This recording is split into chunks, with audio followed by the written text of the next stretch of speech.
what it means when you speak greatness. I'm willing to sacrifice my relationship with the woman that gave me life. So how do we actually learn to find value and wisdom and perspectives that we reject? The true power is for me to be able to look at the world through your eyes and yours through mine, and we come to this conclusion that we can both exist. What ended up happening with us is like learning from the other. And I stop focusing on me winning and I start thinking about creating win-wins. Other people don't have to lose in order for me to win. Welcome to the show, Corbin. Yeah, thank you, Curtis. It's a pleasure to be here. I do, in fact, I've got 6 different colored T-shirts to sell you. That I've also gained like badges along my journey of self-discovery and discovery of the world. You speak to clarity, right, and personal development, helping people realize that ideal version of themselves. And that's the business that I have been in since I was about 9 years old. And my mother enticed me into self-motivational content, listening to motivational tapes before I went to bed, and then also watching programming like Les Brown, Brian Tracy, these motivational speakers. And then at the end of the week, if I put in a certain amount of hours, I get a new Beanie Baby. Wow. And this is what initially planted the seed in my little 9-year-old consciousness. I was listening to Brian Tracy as I was going to bed, and it was a tape called The Science of Self-Confidence. And he was talking about setting goals, but specifically setting goals that are bigger than you. And so I jump up out of bed at 9 years old, wake my mother up and go, I got a goal that's bigger than me. I want to plant 1,000 trees in Oklahoma by the end of 1998, because I had just been diagnosed with restrictive air disease. I was really passionate about cleaning up the air. I was told that trees would purify the air. And so here we go. I aligned with agencies and organizations, and I became a little professional motivational speaker, but for an environmental cause. And we ended up ultimately, after 2 years, that cause was responsible for 280,000 trees being planted across the U.S., France, and Canada. National Geographic called me the new Johnny Appleseed kid. And I was honored by Disney and McDonald's and UNESCO to be a millennial dreamer. So they flew 2,000 kids from around the world that were making a big difference into Disney World in the year 2000. And they just let us kind of shared the park with us as a gift for sharing our gifts with the world. And that was fun. Then the whole thing became, well, how do you continue that into adulthood? That's actually the secret now, is like, okay, that's so interesting. First of all, before we leave that story, I want to kind of piggyback on it. All of those things you listened to as a child probably mean you're about the same age difference as far as now I'm an adult. I'm listening to Brian Tracy, Les Brown, Zig Ziglar, Tom my Hopkins, heroes. and all my heroes. These are the guys who laid the foundation for me that wanted to become a motivational speaker. So, man, I'm like, when you were saying it, I was just like giddy at heart, because I'm like, oh my God, he's talking my language for sure. Now you're adult, so that's a great journey starting now. Where are you now, man? What's your journey like now? What do you want to share with the world? Bespoke Human Potential Coaching sponsors this show. Bespoke helps CEOs, founders, and entrepreneurs get rid of those blind spots that they've been carrying around since childhood. So if you're stuck and have some blocks, click the link below for your clarity call, or scan the QR code if you're on video. Let's get rid of those blinds. Now back to the interview. Well, it's very interesting, because when we look back at what was the insight and the push for me to become a speaker back then and develop, it really was my mother. She was doing research, and she's a licensed professional counselor and working for over 40 years in helping parents and couples find strategies to keep families together and thrive, overcome their misery and conflict. And so part of that was, developing and exemplifying, what it means when you speak greatness. This is really like a Les Brown concept. What I see when I look into your eyes is greatness. And so she expected great things from me as a kid. And then ultimately I ended up pursuing and expecting greatness from myself as a result. And I set myself with very high goals. I wanted to go into filmmaking and pursue a career in directing, and I was fortunate and worked my butt off to get accepted into USC film production, and then made 2 films. One is was an award-winning documentary on childhood obesity that came out on Netflix in 2014.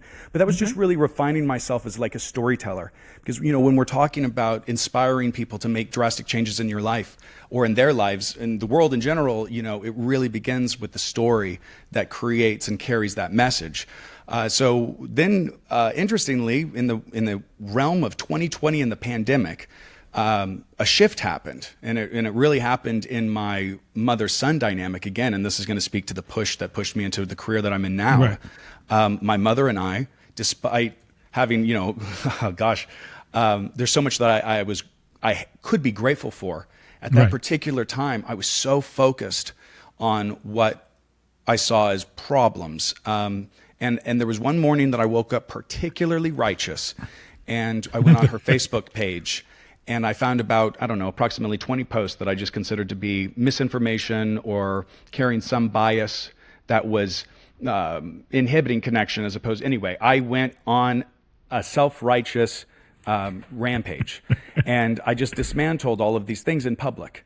And I expected her to, defriend me, block me. I was prepared for those outcomes. They may have been a relief.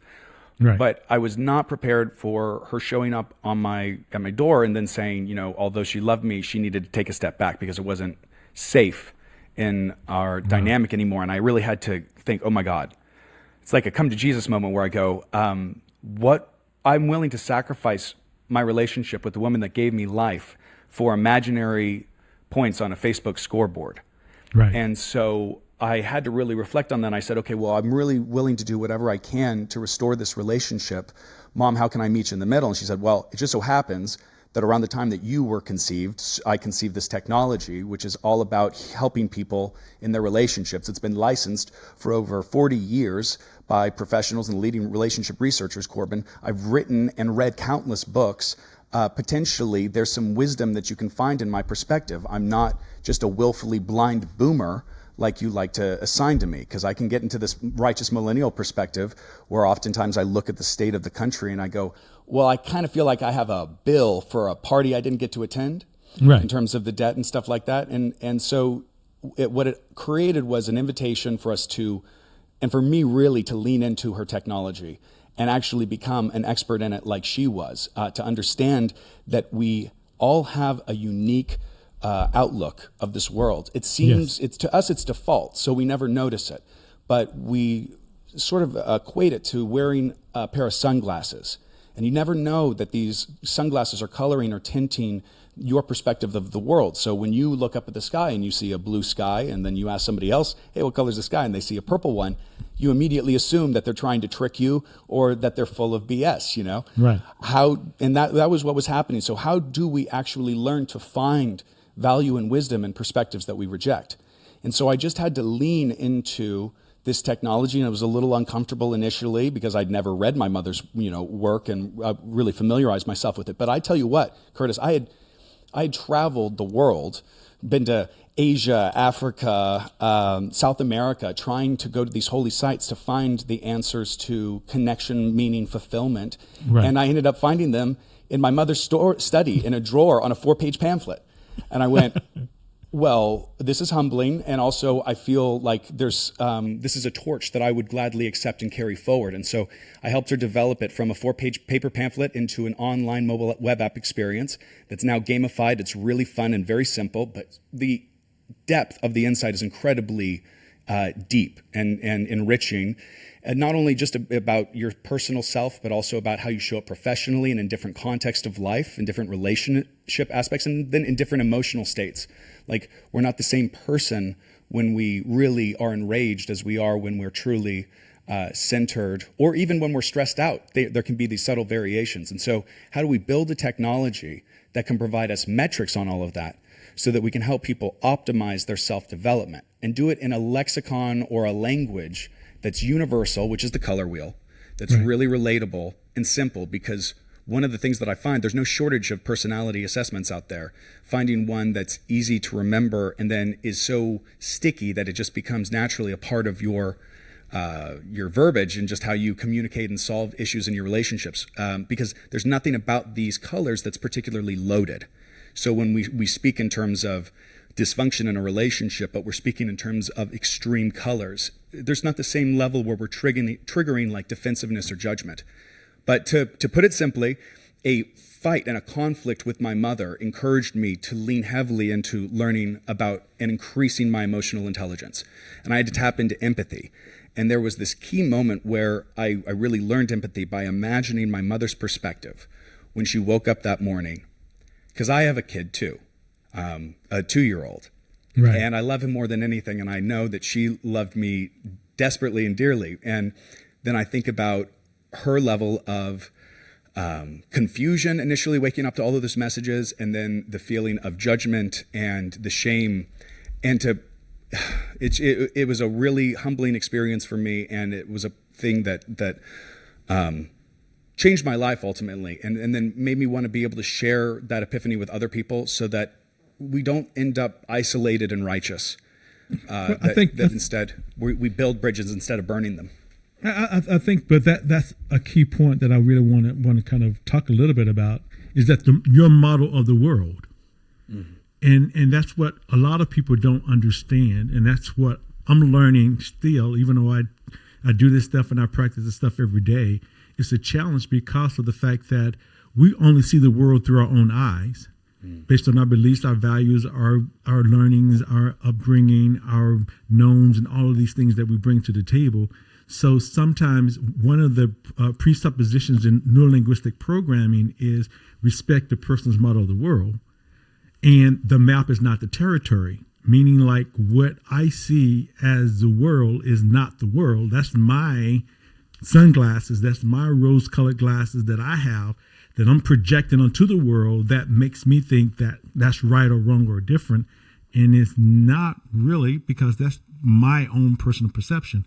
Is that kind of what you were experiencing? Bespoke Human Potential Coaching sponsors this show. Bespoke helps CEOs, founders, and entrepreneurs get rid of those blind spots that they've been carrying around since childhood. So if you're stuck and have some blocks, click the link below for your clarity call, or scan the QR code if you're on video. Let's get rid of those blind spots. Now back to the interview. Absolutely. And like, to even illustrate this, I always keep these handy. Because one of the core tenets and pillars of our technology is that perspective is subjective. Right. At the same time, you'll notice that all 6 of these colors that are above me, it's one circle. So even beyond the fact that we all have these different perspectives, yes, they're different, but they're not actually separate. They're one. And it gets to this concept, or the metaphor of the blind men that are all holding on to different parts of an elephant. Or have their hands. One man is on top of the elephant on its back. One man has the trunk. One man has the tail. And to them, that's the elephant. That's their experience of it. That's their experience. Now, but it's all completely different, but it is all one elephant. So right. While perspective is subjective, we are not the same. But we are one. Okay. Now you're saying that we as an individual is one, or we as a world is one. I want to make sure I'm clear. I would actually say both. Wow, that's deep. Because I can see like me having a lot of different parts being one, and my model of the world is my model, and I was just trying to see how connects to the world overall. That's what I was trying to. A framework that I always use, particularly in this technology and in my worldview, is a tree. I use it to explain a lot of how we experience life, and we live as a result of trees really colonizing Earth very well. And so the concept here being that there's one trunk, a unifying trunk, but from that trunk there's these branches and flowering of individuation. Right. Okay. And so there is a sense of oneness grounded in that trunk, but there's also the potential, or I guess you'd say infinite potential for individuation within those branches and those flowerings. So this is how we get back to a concept of oneness, which is really understanding that we're connected. And this is what the core of our technology is about. Now, this gets into kind of a concept of oneness. We want to talk about individual cells that operate as one body. Okay, but that may be a little too up in the clouds. So what we're really talking about is connection. How do you make people better just by them being in contact with you? Yes. And I think that this speaks to the concepts of self-development that we're trying to nurture through people getting more insight about their personalities. Yeah. Now I'm definitely understanding now, especially with the analogy of the tree. I think on a universal point is that within all of us, I think when they did a study, within all of us, the core of who we are is light. And that universal light is within all of us, all beings all over the world. That means that we all have a commonality of being part of this infinite source that's out there. I mean, some people call it God, some people call it universe, some people call it a lot of different things. I call it God. But within that God-like self, all of us have a part of that within us. That means that we have this infinite connection with each other, which all makes us one. And just a side point, so why should we have all this hatred and why should we have all these challenges if we know and understand that we're all from the same source? I mean, that's a side point we could talk about later, but that just came to me. No, it's exactly right. And I always say that source of the light would be the sun. If we wanted to play it that way, that would be the trunk of the tree. And this entire conversation, right, see how we're pouring into all of this meaning and we're thinking in a visionary way. This is what we would call green personality tendencies in their center. Okay. This is finding that community and that commonality in a group self. But then, within the collective, finding more meaning of experience of self. So we talk about like when people, look to defining their identity out of their associations or their beliefs, we're talking about green personality tendencies. It's a really belief heavy way of seeing the world. Okay. So we obviously share green personality tendencies in common, and this is why we can kind of riff on this all day. And we talked about that right before. I'm like, hey man, we're just going to talk about a lot of this stuff because part of your technology is part of my technology as far as the world and understanding the mind and the subconscious mind. And now, but what you've done, you've kind of put it into colors so that now I can speak not only when I'm talking about the 5% of the conscious mind is what decision making and analysis and all these willpower and all this stuff. But then below that is the subconscious mind, where is 95% of our behavior. That's where our knowns, our beliefs, our values, our time, energy, and effort, all these things that has made us who we are on an individual level. You have now kind of differentiated that within colors. Yes. Is that right assumption? So one of the interesting things, like there's no shortage of color personality assessments out there. They're usually going to be 4-color quadrant. So essentially like a square. Now, here's my challenge to all the listeners. Go out for a hike in nature and find me a square in nature.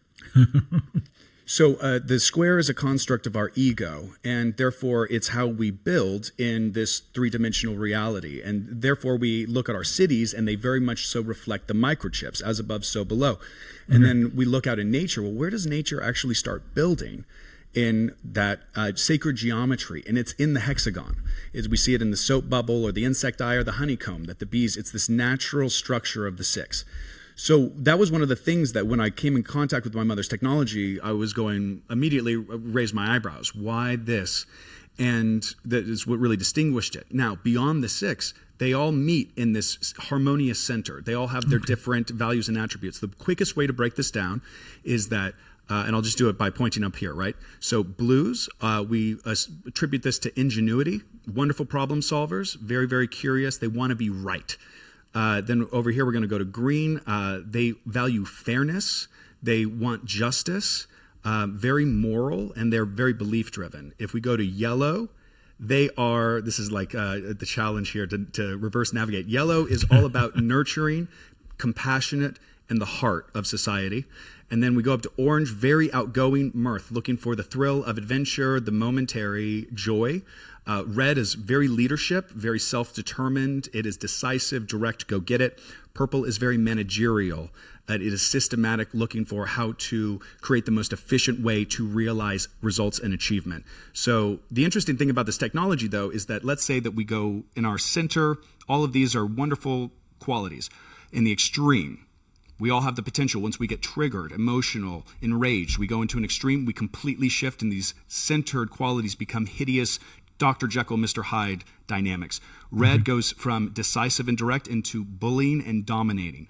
Purple goes from systematic into cold-hearted, withdrawing, no emotion. It's almost like robotic, mechanical, too efficient. Blue gets very arrogant, condescending, will talk down because everybody in this world is idiots. Green, nobody is a good person if they don't believe what I believe about the world. Yellow, I'm a helpless victim. Everyone takes advantage of me and exploits me. I cannot come up with a plan because I'm so emotional. Orange, I'm so impulsive and thrill-seeking that I will self-sabotage and destroy. Now, nobody is just one of these colors. It's our principle that we are all the colors. So when you take the test, they all get varying values. But we look at your top 3 colors in any context, and there we see your color blend. Right. And from the color blend, let's say that red is paired with the orange, then we've got really strong confidence. Not only are you a go-get-em leader, but like you're an entertainer, and you thrive in being the center of attention. But so we can look at those 2 colors and we can go, okay, well, here's a really strong, we call it cusp or chord. Right. Now, we put in a 3rd color, though, and let's say it's red and orange with that strong confidence, but we go into the blue. Now, I'm all about getting things right. It makes me very individualist. And my red and blue are going to drive me to be an expert in a particular field. I'm going to know everything about it and be number one. And then the orange comes in. I'm going to tell everybody about it and have an audience, and I'm going to be entertaining.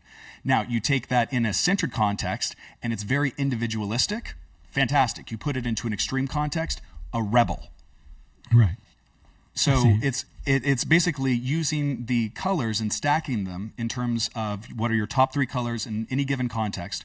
And then understanding, well, what are the centered aspects associated with those colors that I can consciously step into? Really, we have to choose them, because what ends up happening is that the extreme is when we just daily miss the mark. These are the unconscious behaviors that sometimes take us by surprise. And people fall in love with our center, whether it's at work, on a professional level, respect, I should maybe say, instead of love. But people respect us in our center, and they have confidence there. Now, when we go extreme, that's when the moment comes in the relationship when the person says, I don't know who you are anymore. I've never seen this side of you. This isn't the person I fell in love with. And it's like, well, no, it actually is. You just haven't actually had the experience of the full metrics of who they are. Now, your challenge in that point when you're in conflict with someone is, do you hold on to their extreme, or do you choose the center? And this is why you always have the power in the color matrix. Because with my mother, there are these daily days.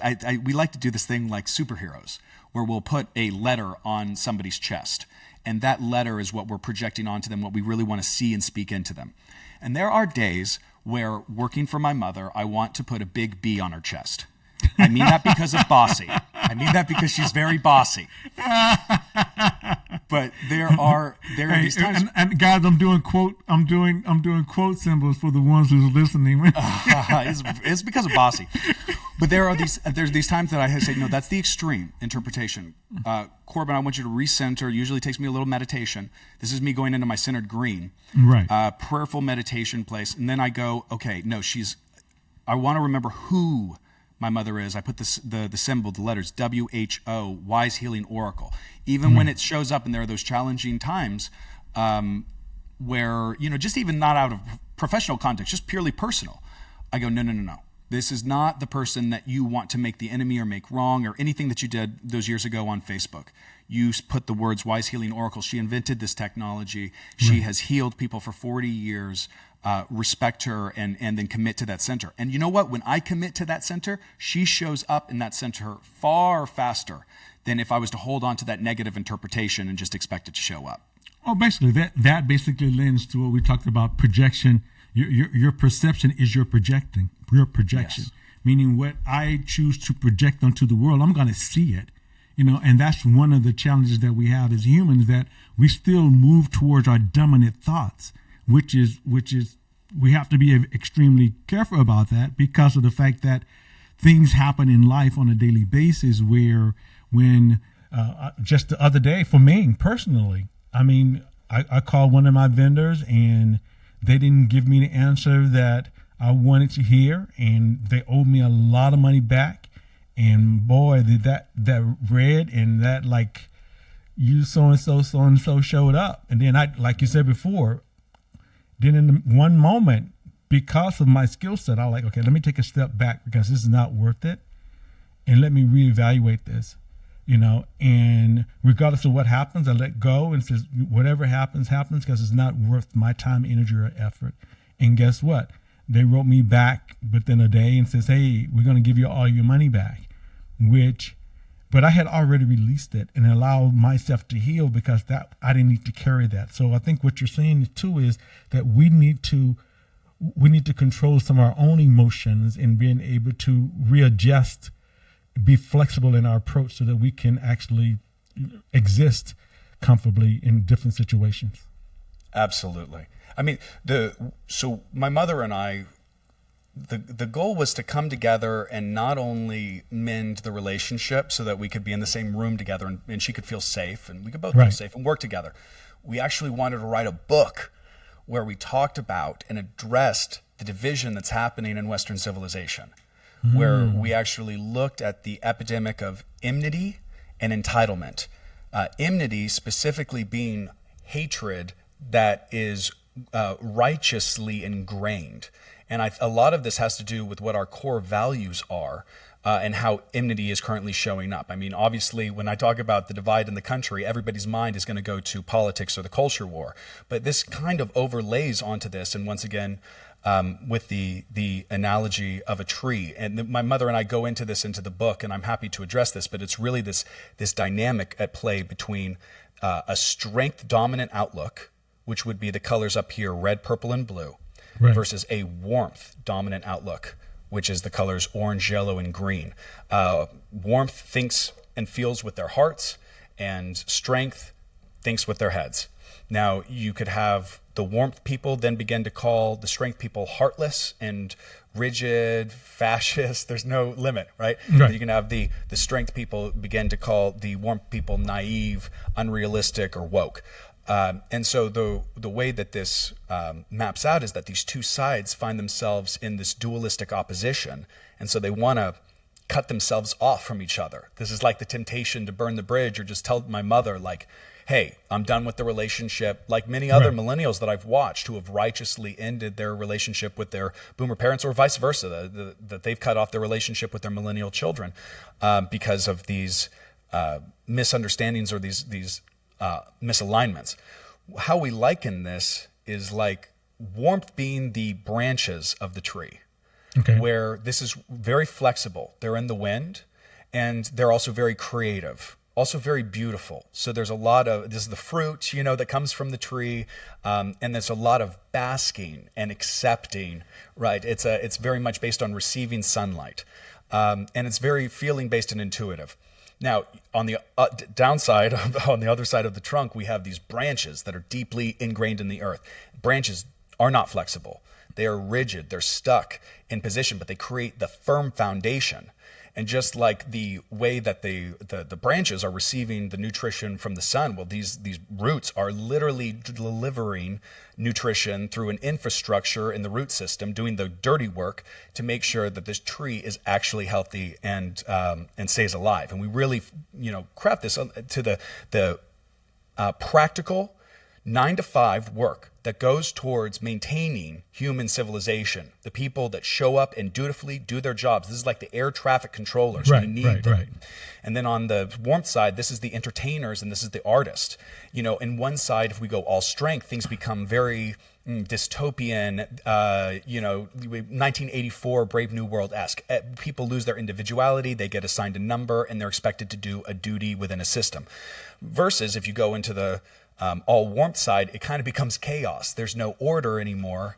And as a result, debt increases and there's sort of neglect and inefficiency. And then we end up having sort of an overcorrection that could be along the lines of what's happening with Doge right now in the government. So it's really finding that balance. Now, these two sides, the branches and these roots, it's like the tree's holding an axe and it just wants to cut itself in the middle. Because I call this righteous excision. The idea is that if only I could cut this off, it would be like removing a tumor. That excision would then actually benefit me and I'd be a healthier self. Not realizing, like we were saying earlier, we are not actually separate. Although we're not the same and we're different, we're still one. You're hacking at that trunk. And then, I'd like to, I think it was Abraham Lincoln, but actually Jesus who said, a house divided cannot stand.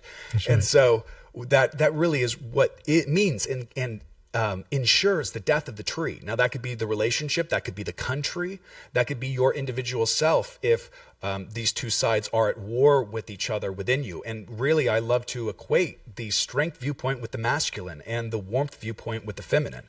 It's not to say that men can't be feminine and women can't be masculine, but there is this dance that needs to happen between these two different sides, because the wisdom, this is what we were saying before, the wisdom that they seek actually lies in the other that they reject. It's similar to my mother and I. If I had just denied that she had any wisdom and gone on with my little righteous millennial self and presumed with, Facebook, I never needed to learn anything from her because she was out of touch and willfully blind, yada, yada, yada. I had so many stories that I had to completely let go of. Now, when we look at like strength, so good at taking accountability. What they really struggle with is letting go. They just hold on to things at their own detriment. It's like how you said earlier, how you were able to let go of that anger because it didn't need to be yours. Well, people that value strength, they'll just hold on to that resentment, and it kind of can be a poison within them. And they necessarily don't have the emotional ability to process it or even want to talk about it. They just say, hey, shut it down, deep down, move on. And then you have the warmth. They are so good at letting go, so good at grace, so good at love, so good at understanding. But when it comes to taking accountability, now I feel like I'm being targeted and attacked.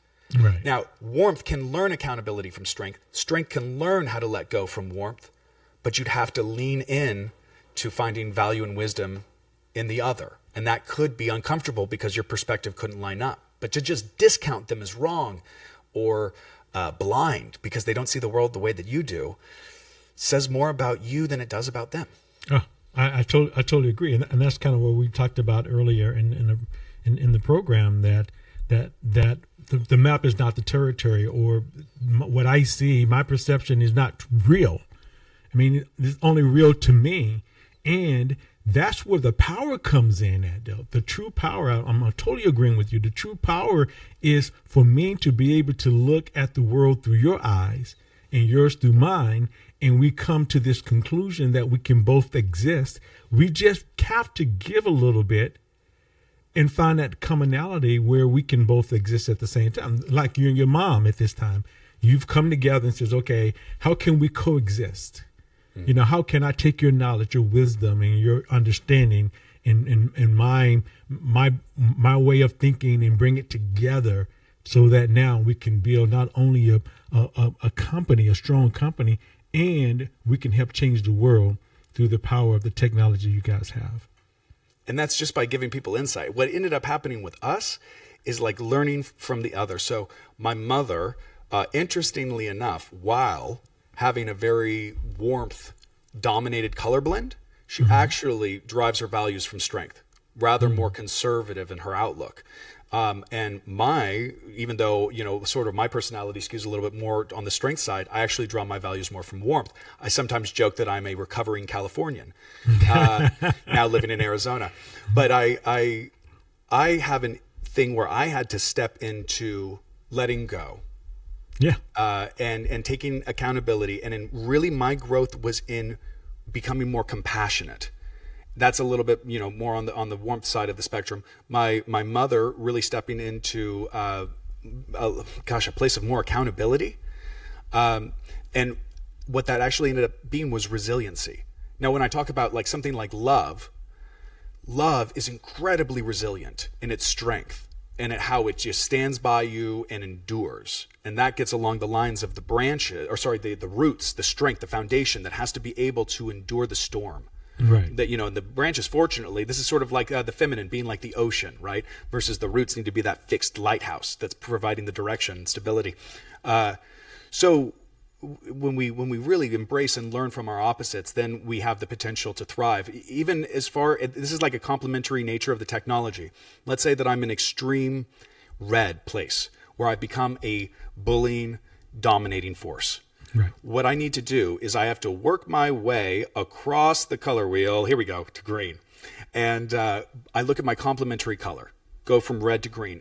From green, I stop thinking about myself so much. I start thinking about other people and groups. And I stop focusing on me winning, and I start thinking about creating win-wins. Other people don't have to lose in order for me to win. And the same thing goes if I'm in extreme orange headspace and I'm really impulsive and I'm about to do something, I'm about to eat a Tide Pod in order to go viral on TikTok. It'd be nice to go into a centered blue state and think about my actions before I suffer from those negative consequences and have to have my stomach pumped at the emergency room. The answer with this technology, and it's so simple because it's based on, it's the sacred geometry and the principles that we all know, but the answer for our extreme lies in our centered complementary counterpart. Okay.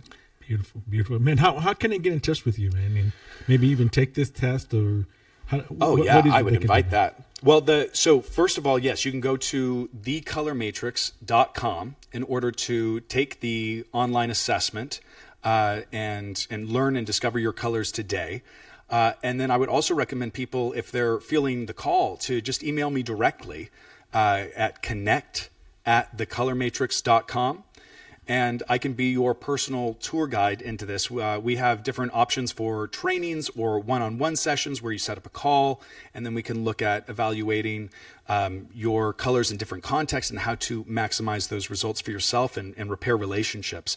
If you are in human resources, or if you are a counselor, if you are a life coach, if you're a financial advisor or even an attorney in real estate, this technology helps you understand yourself and the people that you serve better, so that you can actually get the testimonial that you need that's going to elevate your business or actually change and transform the life that's going to bring you the meaningful fulfillment that you're looking for. And so, I'd just say all of our social media handles are always at The Color Matrix. So you can find us on Instagram, YouTube, Facebook, X, all of those great ones. And we're so happy to dive in. We have our book release coming up May 23rd. And so if you reach out to me, I can also provide you with links to purchase that book in advance before it goes on to the market. Beautiful, beautiful, beautiful. What anything you like to leave with the audience today, man? Wow. The one thing that I'd like to leave the audience with is that insight ends fights. Wow. Beautiful. So Insight do everything ends that you fights. can, to learn that insight, not only about yourself, but about your others, because you'll end up finding yourself meeting and being faced with frustrations, but instead having appreciation and grace instead of that agitation. Yeah, I can tell you right now that agitation does not serve you well at all. And that what really causes most illnesses is most of it is self-inflicted. Most of our illnesses come from 80% of all the stress and stuff that we're under. So you speak volumes when you just say that, man. Number one, man, thank you for showing up today and sharing all this great information with you. We really appreciate it. We also like to appreciate the listeners for kind of sticking with us and hanging in there. You notice that Corbin has a lot to share, guys. So please check below on all of his links so that you can get in touch with him. I think this is a great technology. I'm going to take the test, and he's going to kind of decipher it for me and see what color I show up as so that I can be better. That's all what it's all about. Me understanding who I am. Imagine how fun it would be after you take the test that we check back in and we dived into your results in different contexts. That's a great way to show the technology as opposed to tell it. But it's been such an honor for me to be here, and thank you for having this container. Man, thank you. Thank you, guys. Also, guys, remember that true success comes from you embrace the legit mindset. That's keep learning, growing, expanding, and transforming. This is another way for us to learn, grow, and transform, and expand and transform. Understanding who we are on a cellular level is so powerful. And we can do that every day. And if this episode really resonates with you, get in contact with The Color Matrix, right? Is that right? Yes, sir. Yeah. So get in touch with them, guys, and let's do that. If you need something a little bit different or that I resonate with you and what I can do and help you with the breakthrough and the blind spot that's kind of holding you back, please use the link below and schedule a free clarity call with me.